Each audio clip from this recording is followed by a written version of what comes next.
Let me encourage you to open your Bibles back up to Revelation chapter 3, and we'll begin there this morning. Appreciate everyone being here. Appreciate the song selections by Paul. And we are going to be talking about the subject of clothing, the idea of modesty from a biblical perspective. And as we consider that topic this morning, in Revelation chapter 3, we have this figurative usage of the idea of clothing, but I think it works very well, and we'll return to that as we come to the conclusion of our lesson later this morning. But he says in verse 17, because you say, I am rich and have become wealthy and have need of nothing, and you do not know that you are wretched and miserable and poor and blind and naked. And I advise you to buy from me gold refined by fire, that you may become rich, and white garments, that you may clothe yourself, and that the shame of your nakedness will not be revealed, and eye salve to anoint your eyes, so that you may see. That idea of people who don't understand how they look to God. They have a picture of how they look to the world and how they look to themselves, their own evaluation. And Jesus is coming in and saying, you have a completely distorted view of this. And the reality is opposite of maybe the world's view and your own view. And so we need to come to God. That's the whole point of coming to His Word, is coming to the mirror of His Word and seeing what the reflection looks like, the comparison. What do I look like in comparison to His words, to His standard? And nowhere is that more important, I think, than this subject, especially in a modern context. We are so far removed from some of the considerations that the Bible has to offer. That those considerations are not there culturally, as they have been from time to time throughout history. Never have they been universally accepted, but sometimes they are far more culturally accepted than they are now. Even if those standards are not the same as the Scriptures, at least the notion is there from time to time. So far removed is it that the idea of clothing is talked about even by God's people as if it's a matter of indifference to God. Like He doesn't really care about that. It's not a big deal. I want to suggest to you it is a big deal. In fact, it's been a big deal from the time of the very first sin. From the very beginning, when God addresses man's first sin, clothing is part of the equation. And it's a matter of addressing sin, both literally and, of course, also as we see in Revelation and in Genesis 3 that we'll look at figuratively as well. Well, I want to address three areas that I think God's Word talks about clothing and what we should consider about those three areas. Three purposes. Why do you wear clothes? Here are three purposes that God lays out for that. And that is the idea of covering ourselves, covering our shame, our nakedness, the idea of communication, what are we saying with our clothes, and then the idea of convention or propriety. And so we'll think about those, and really in that order, I think, as far as importance goes. And so to begin with, the idea of covering, going back to Genesis chapter 3. In Genesis chapter 3, it is striking and important, I think, to see how clothing comes into the conversation in the first place. So there is no clothing before Genesis chapter 3, right? So the end of Genesis chapter 2, the man and his wife were both naked and they were not ashamed. And naked there, as indicated by the continuance of the story, means literally nothing on. All right? And so as we continue to read through the story, we find that Eve takes the fruit of the knowledge of good and evil, and Adam takes with her. And the eyes, in verse 7, the eyes of both of them were opened, and they knew that they were naked. And they sewed fig leaves together and made themselves loin coverings. Then we come down to verse 21, and we find that God comes into the picture, has come into the picture. They've had their back and forth. God has issued the consequences, the curse that comes as a result of the sin.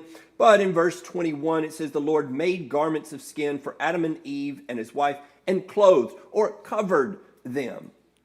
So that's the first consideration. Let me just suggest to you that I believe most people know that's the most important consideration. Like before you think of anything else, the first thing that we ought to think of is, am I covered? I would illustrate that most people know this. You might think, well, it looks like a lot of people don't know it. No, I think they do. Because anytime someone is in a circumstance, let's say you're in a circumstance where you have no clothes on and someone walks in the door, what is the first thought that comes to mind? I guarantee it has nothing to do with fashionability. You don't care what you're about to put on. You don't care if it's a piece of cardboard, if it's the curtains, whatever. I just need something in between me and you so that you don't see my shame, my nakedness. Everybody thinks that. Now, not everybody thinks in terms of what all we would want to have covered in order to take away that shame. But almost everyone thinks in terms of something ought to be covered, and that is the first, foremost, primary consideration of clothing. It's man's first consideration, right? When he realizes his nakedness, his first thing is, I got to put something on. It's not sufficient, but at least it's something. Let's start there. Then God comes in and says, let me finish what you started. You made an attempt to cover. It was insufficient. And so God comes in and completes the job, the role of clothing, that is to cover their nakedness. An additional thing that we learn there from Genesis chapter 3 is that minimal coverage is insufficient. And so I just pointed that out, that Adam and Eve said, let's cover something up. And what do they cover? In Genesis chapter 3 and verse 10, it tells us, he said, backing up there, it says they made for themselves loin coverings. And so essentially the loins would generally refer to the reproductive areas. And so what we would commonly call the private areas of our body, private parts. But it says in verse 10 that Adam, when he heard God, it says, I heard the sound of you in the garden, and I was afraid because I was naked, so I hid myself. So Adam himself, at this point, realizes the insufficiency of the minimal clothing that he has provided for himself. I think most people know this as well, right? I think depending on the context, people understand when they're not covered enough most often. And that's illustrated when you change the environment. So, or the nature, maybe the nature of the clothing. When people are at the beach, they very rarely wear more than, in fact, sometimes not even as much as what they would wear as undergarments. And yet, those same people, if they were seen in their undergarments, generally would blush. They would try to cover more of their body, say, I don't want you to see me in my underwear. But then they'll go out covered in less than their underwear. Another example is when you see people at the pool or at the beach and let a young lady catch a man looking at her whose attention she does not want, and all of a sudden she will realize not enough of me is covered. Like, it's fine for the general public to look, but maybe that guy's got a little bit different look in his eye. Maybe he looks a little bit more creepy, so I want to cover up more of myself. And they understand this is not enough. And yet, there's that inconsistency. This is not something we give a lot of thought to. And generally, when we go buy clothes or put on clothes in the morning, these are not things that are going through our minds. But at some level, they ought to be going through our minds.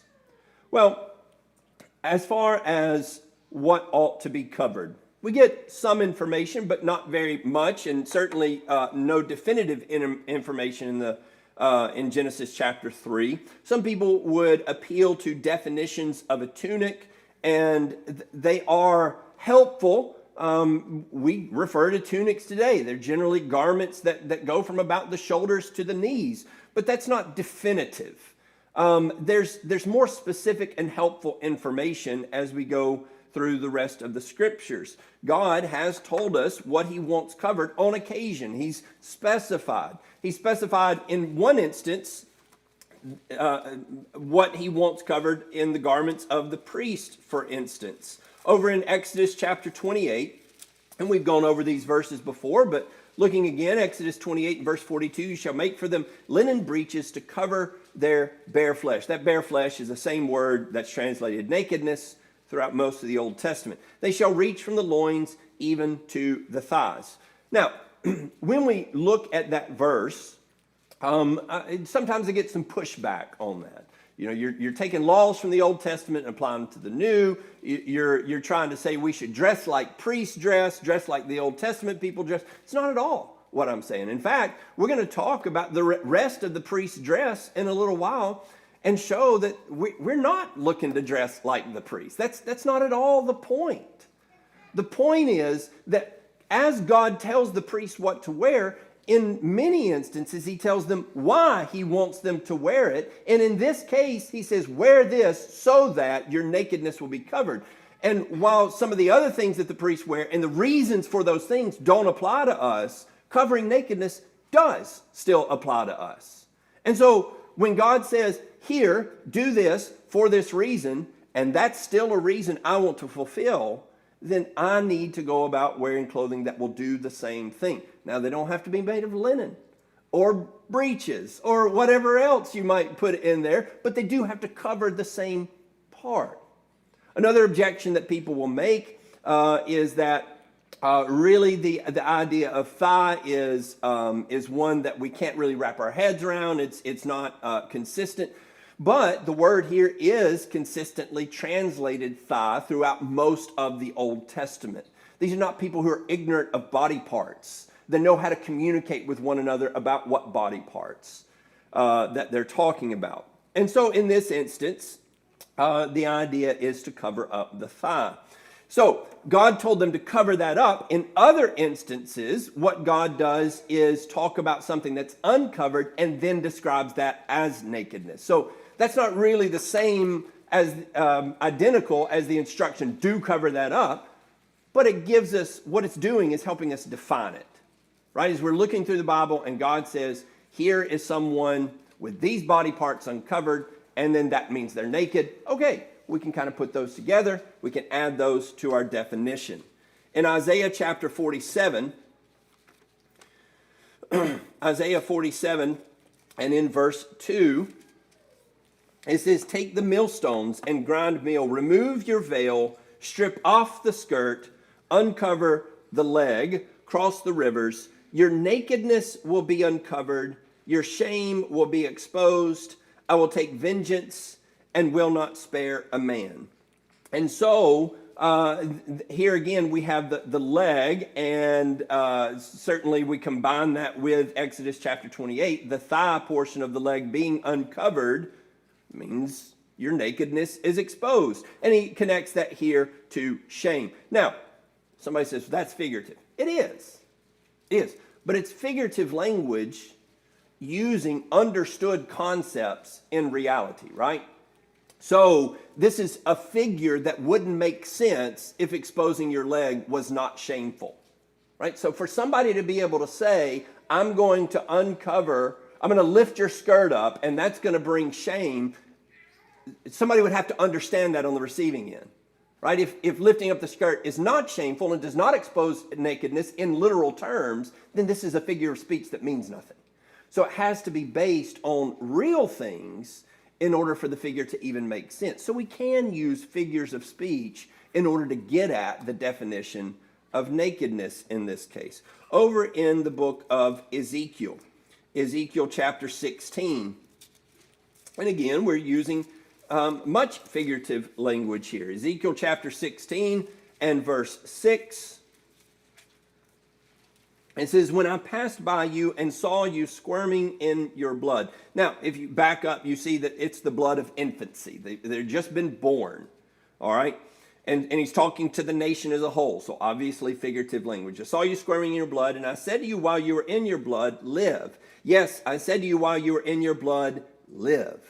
And I made you numerous like the plants of the field. But then you grew up and became tall and reached the age for fine ornaments. And then here he says, your breasts were formed, your hair had grown, and yet you were naked and bare. And so we've we covered the nakedness of the lower portion of the body, the thighs being considered naked, and here we add the chest portion. Your breasts have formed, and your hair had grown. And again, that would be hair in the loin area, as he's referencing the growth process here. And he says, but you're uncovered. In those areas, you're uncovered. You don't have any clothes on. And so I'm going to come in and I'm going to put clothes. I'm going to cover those areas that need to be covered. Now, I fully understand that Ezekiel is not taking a moment to give us specific instruction about modesty. I know that's not the point of Ezekiel 16, and that's not the point of Isaiah 47, but it instructs us about those things, right? If I was teaching a class on Ezekiel, I wouldn't say, here's what chapter 16 is about. It's about make sure you cover up these body parts. But when you read that, then you can know something more about nakedness.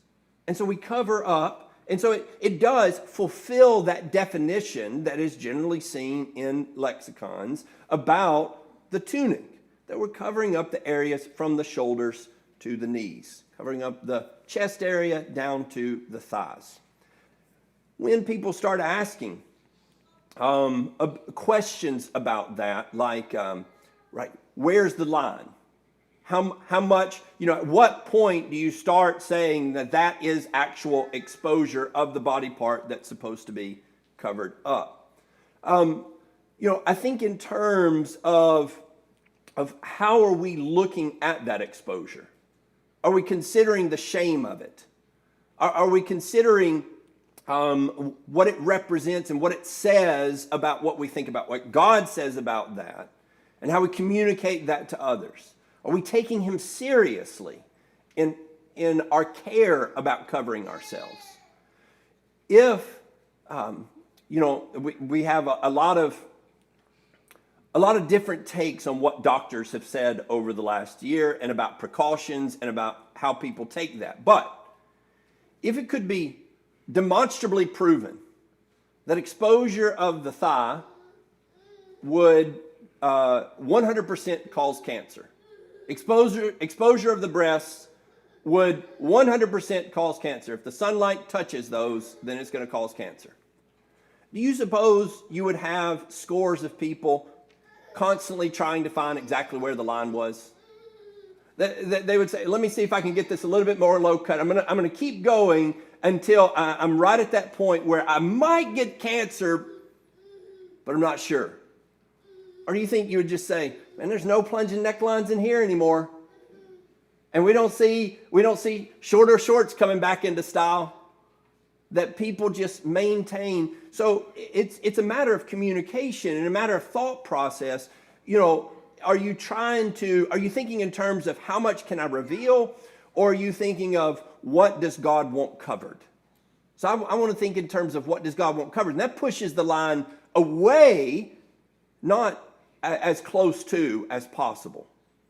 So think in those terms. All right, one more thought about that before we move on to another consideration in addition to covering, is I think that there's a role for this, and I get this question somewhat frequently. I think there's a role for time and place when it comes to the appropriateness of this concept of clothing, of coverage. Over in John 21,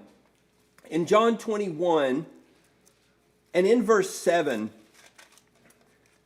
there's this story of the disciples out in the boat, and Jesus comes to the shore and is calling them in after the resurrection.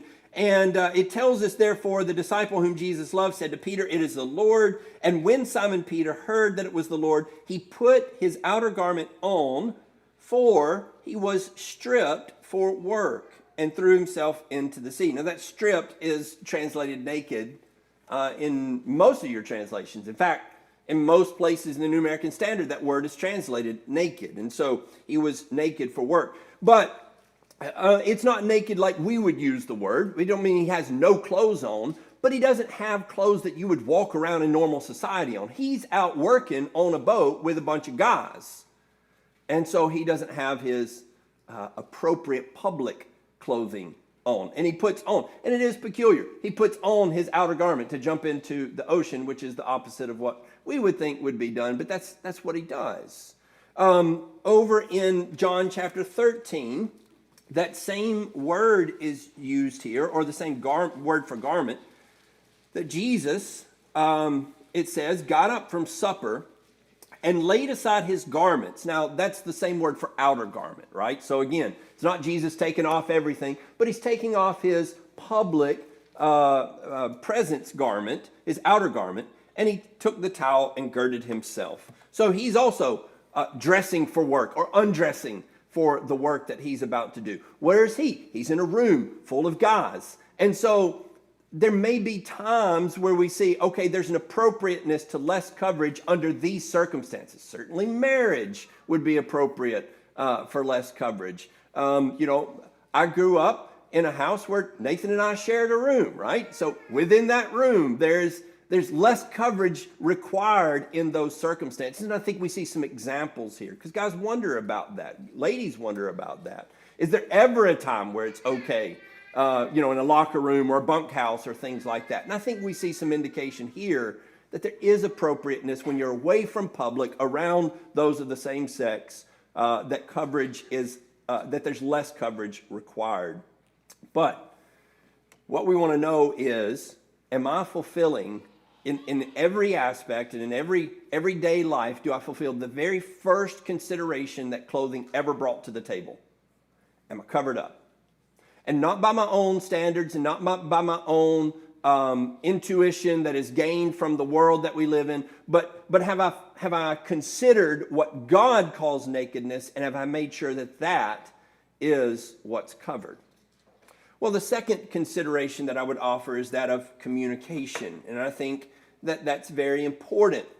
I said that we would come back to the priest's clothing. As you look over at Exodus chapter 39, you see a very detailed description of what the priest ought to be wearing, what the high priest ought to wear, and then what the other priests and those who would work at the tabernacle ought to wear. And it's very elaborate, and it communicates lots of things. It communicates his role as intercessor for Israel. He has the names of the tribes that he bears on his shoulders, on the plate, as he comes before God. There are indications from the coloring. There's indications from the fineness of the gold that is woven into the cloths. There's indication of the bells that are sewed onto the bottom of his garments. And so everything presents an element of who this man is and what he represents as he comes before the Lord on behalf of the people. Lots of things are being communicated. It's not just, let's make this thing as outrageous and as gaudy as we possibly can. But that's probably what we would think of it. If we saw it, we would think, man, you just look ridiculous. And it would in the wrong context. But in this context, it all means something. And so it's not just a display. It's to say something. And even the white garments of the priests are to say something about their role before God. So what all do clothes communicate? I think they can communicate a number of things still today. They communicate status. That is, they can communicate wealth, and they can communicate poverty. Over in James chapter 2 and in verse 2, it says, "For if a man comes into your assembly with a gold ring and dressed in fine clothes, and there also comes in a poor man in dirty clothes, and you pay special attention to the one who is wearing fine clothes, and you say, 'Sit here in a good place,' and you say to the poor man, 'You stand over there,' or 'You sit down by my footstool.'" Now, it's not just wealth and poverty. Sometimes it's the status that goes along with yes, wealth, but standing in a power structure, standing in a corporation, perhaps. It can be depicted in the nature of our jobs, which we'll get to a little bit more as we go on. When you go back to Exodus chapter 39, I do think that's one of the things God was trying to communicate. He's trying to communicate about his own glory when he does, and the glory of the role of the high priest when he says, I want you to hammer out fine gold, I want you to snip it up into threads, and I want you to weave that into his garment. He's saying something about that priest. This man is exalted, and he ought to be exalted. But now, is that something we want to communicate, right? Are we trying to communicate self-exaltation? And of course, we want to be very careful because there's really no instruction. There's really no permission. In fact, quite the opposite, for us to communicate self-exaltation. It also communicates office or occupation. Certainly that's the case with the priest. You would know the high priest from a distance. You would even know the priests. Though their garments are less intricate and detailed, there would still be a clarity about what duty and what role that they had.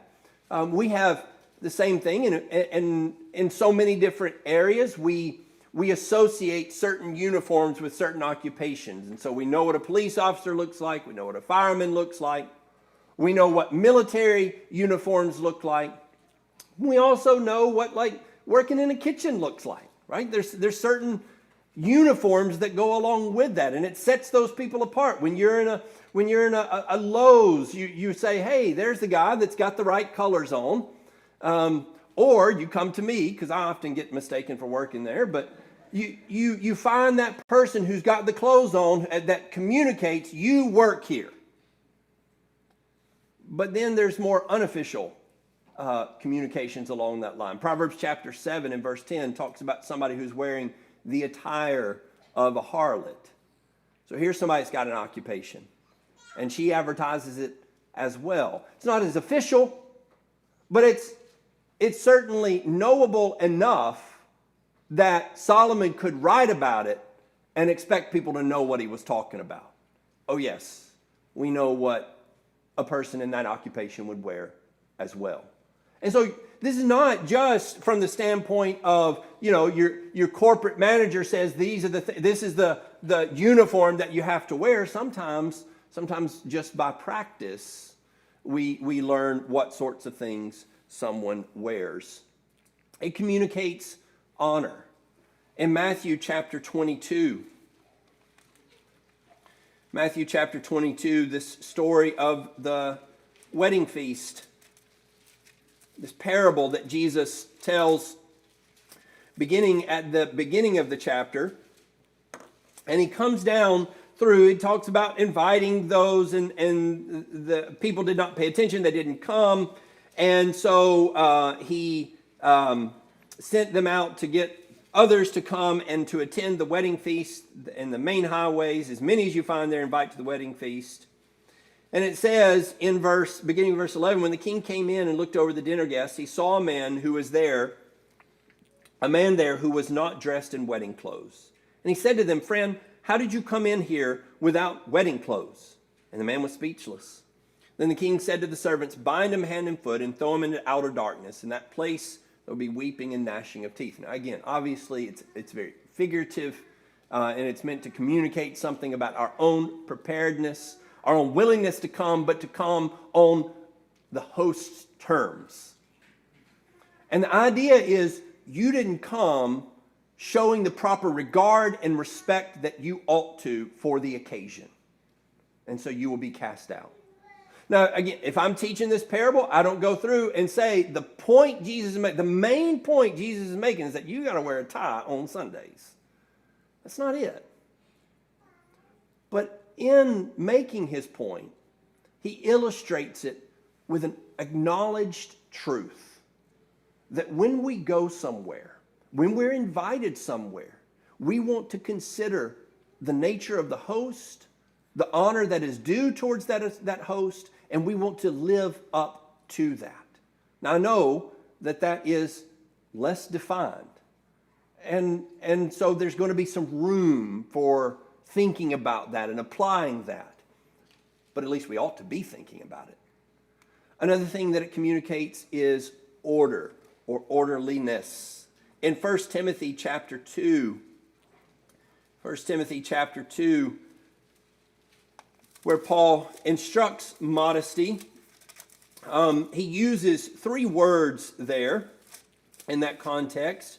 1 Timothy chapter 2 and in verse 9, I want women, it says, to adorn themselves with proper clothing, modestly and discreetly, not with braided hair and gold or pearls or costly garments.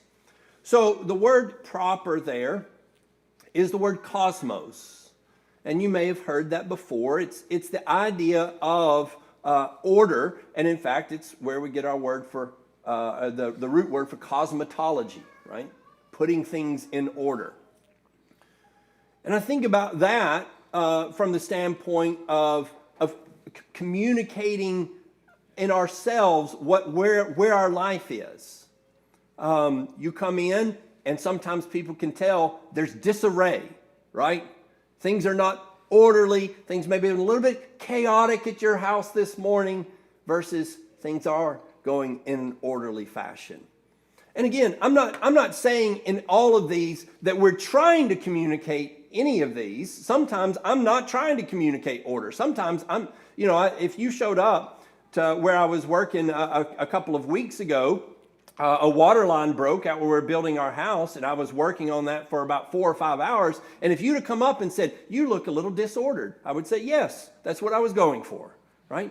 I was trying to communicate disorder. I'm not trying to, but that's the fact of the case. What I want us to think about is, when we wear clothes, are we being certain that what our clothes do communicate is what we want to communicate? Right? I'm not making a list here of these are all the things you ought to communicate. These are things you can communicate. Are you saying what you want to say when you put your clothes on in the morning? Are you telling people things about yourself you want to tell them about yourself? Or are you communicating maybe a disjointed message? Finally, it can communicate gender. Over in Deuteronomy chapter 22,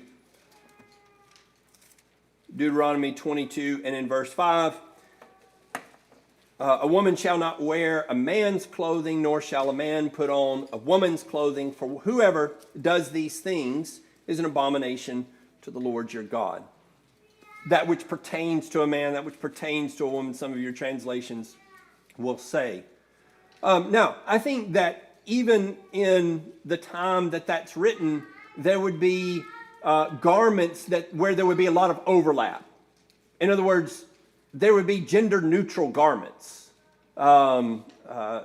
robes and so forth that you would put on. And then there would be gender-specific garments. And what he's saying is, don't take a gender-specific garment for the other gender and wear that yourself. A lot of people might go here and try to make a hard and fast case. In fact, have tried to make a hard and fast case. Women shouldn't wear pants. Men shouldn't wear dresses, and so forth. I agree that women shouldn't be trying to look like a man, and men should not be trying to look like a woman. And I think that we get in trouble if we try to get much more specific than that. In Fiji, on Sundays, you walk around and almost all the men who are going to church in Fiji on Sundays are wearing a skirt. It's what they do. They're not trying to look like a woman in that case. It's not the specific garment. But again, it's what are you trying to communicate? Now, 30 years ago, if I was preaching this lesson, somebody would have looked at that point and go, "Well, so you're saying I can't dress up in a dress as a joke on Halloween or so forth?" And I think there would have been some reasonable discussion that could be had on that. But now, it's a statement. Like literally, there are people trying to make statements by putting on the other gender clothing and saying, this is not true. There is no gender. It doesn't matter. It doesn't communicate anything. And that's just not so. If it was so, if it truly didn't communicate that, then it wouldn't be a big deal that Harry Styles is wearing a dress. But apparently it is a big deal because it's true. That it does communicate gender. If you don't know who Harry Styles is, it's fine. He's a pop star. Put on a dress to show his masculinity, apparently. And it's an absurdity. And it's absurdity that's playing into the notion that that none of that means anything. Again, the whole point is, when I get dressed in the morning, I need to be thinking in terms, what does this say? What does this communicate? And then think in terms, if I see somebody else wearing this, what do I think of that person? What does that communicate to me? I know that it communicates, that clothes in general don't communicate as much as they have in other times and places. I read a lot of literature that depicts the early 1800s, 1700s, particularly in England. There was an adaptation of one of those novels we were watching yesterday. And the number of times, of course I'm thinking about this lesson, the number of times clothing came up. Here's a woman and she's still wearing black. It's because her husband died. And they're discussing how long is that appropriate. At what point is it appropriate for her to actually wear something that's a color other than black? We don't have those discussions. Like the next day, even the same day. We don't even all wear black to funerals anymore. And that used to be it. You go to a funeral, you wear black. There was another scene in which a woman was having a bonnet made for herself after a sweetheart had died. They weren't married, but she loved him. And she said, I want it made like this with a widow's peak. And she said, that's a widow's bonnet. And she said, I know. That's what she wanted to communicate. This man that I loved, who I would have had as my husband, is dead. We don't wear bonnets, much less widow's bonnets. And I appreciated the notion that, especially at the time this is written, that clothes were very specific in what they communicated. Maybe they are less specific now, but it doesn't mean they communicate nothing. And so we need to think through that. Well, finally, convention. I think in some ways this is the least important. That's not to say it's unimportant. But as we're going down through, I want to maintain covering yourself up, number one, right? If you've got that, then the others are judgment, more in the area of judgment. That doesn't mean God hasn't guided us in that judgment and so forth. But we start with cover yourself up. We want to be sure we're communicating right things, that we're representing God well in the clothes that we wear. But then finally, this idea of convention. Going back to 1 Timothy chapter 2. In 1 Timothy chapter 2, and there in verse 9, we have the word proper that we refer to, cosmos, modestly and discreetly. The idea of modesty here, and to some degree proper as well, carry the idea of evaluating and thinking about the culture that we live in and dressing in a way so as to match convention. When we talk about communication, there's a lot of overlap here. When we talk about communication, I was talking about what black clothes communicated, what a certain bonnet communicated back 200 years ago. When you think about this, you're going to have to look around and evaluate at this time and this place that I live, what is the appropriate convention? What's the appropriateness in this instance, in this affair, in that particular moment? And that's going to change. And so that's part of what the difficulty is. But, again, we are trying to communicate a certain message. And so conventions are what must be evaluated in order to communicate that message. 1 Timothy chapter 2, again, verse 10 now. But rather, he says, what he wants from these women is by means of good works, as is proper for a woman making a claim to godliness. Clothe yourselves in such a way, first of all, that attention is more drawn to your good works than your clothing, but that you dress in a way that is consistent with a woman that is making a claim to godliness. What does that look like? I guarantee you it looks different now than it did 2,000 years ago. It looks different now than it did 200 years ago. But that doesn't mean we can't arrive at any sort of picture. You know, in talking about this 20 years ago, I was studying with a group of teenagers, And they were struggling with this. How do you know? And I said, okay, do you know any godly people? One of the guys had said, could I get an earring?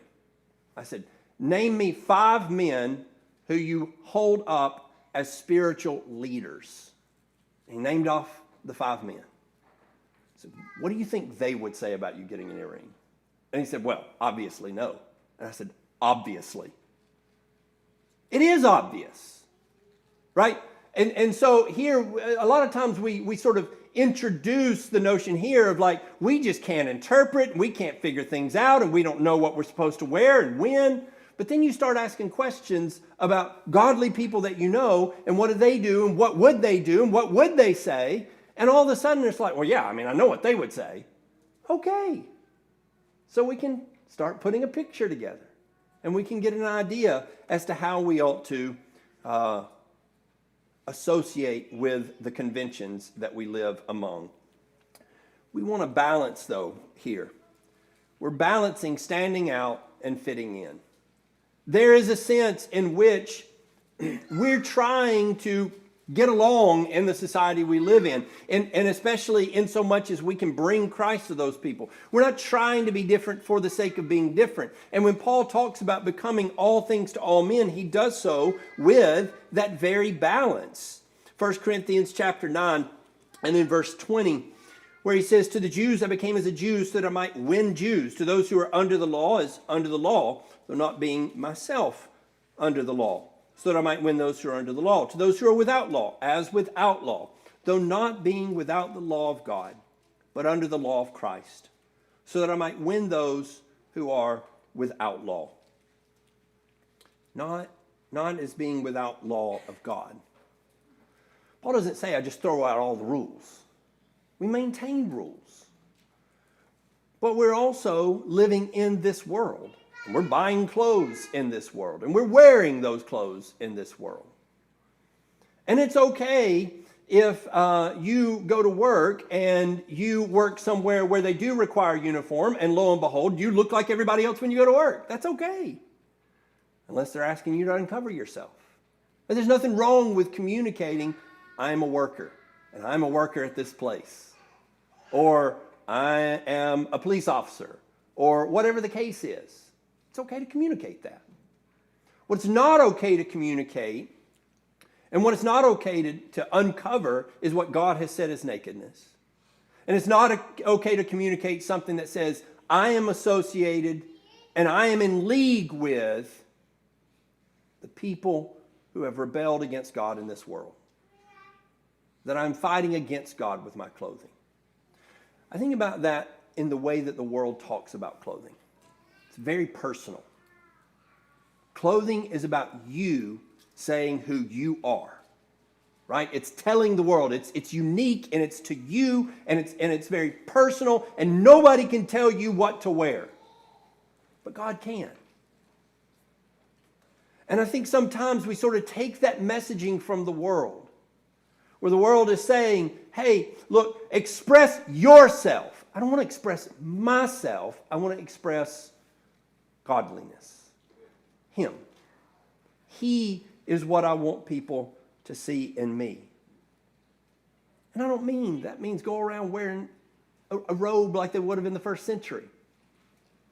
What it means is in the century that we live in and in the country we live in, we're going to look conventional, right? We're going to look traditional. We're not going to be trendsetters. In many ways, ironically, we're going to be trend followers, right? And we're going to lag behind. You're going to end up dressing like your father 30 years after he got out of high school because you're following the trends from 30 years ago. We're just lagging behind. And that's okay. People say, you just dress so normal. Yeah, that's kind of what I'm going for. Just so normal. But not normal in that there are boundaries I will not cross. There are lengths to which I will not go. We have long, as a society, traded in function for form. There is a place for form, as we've suggested.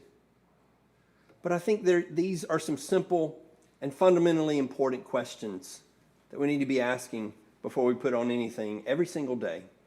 Am I covered? Am I saying what I want to say? And is this respectable and appropriate clothing? And we need to be asking, I think, in that order. These are God's instructions. They do require some consideration of the conventions and traditions of men, but even that is by God's instruction. God is the one telling you to evaluate that. Coming back to Genesis chapter 3 then, and in conjunction with Revelation 3.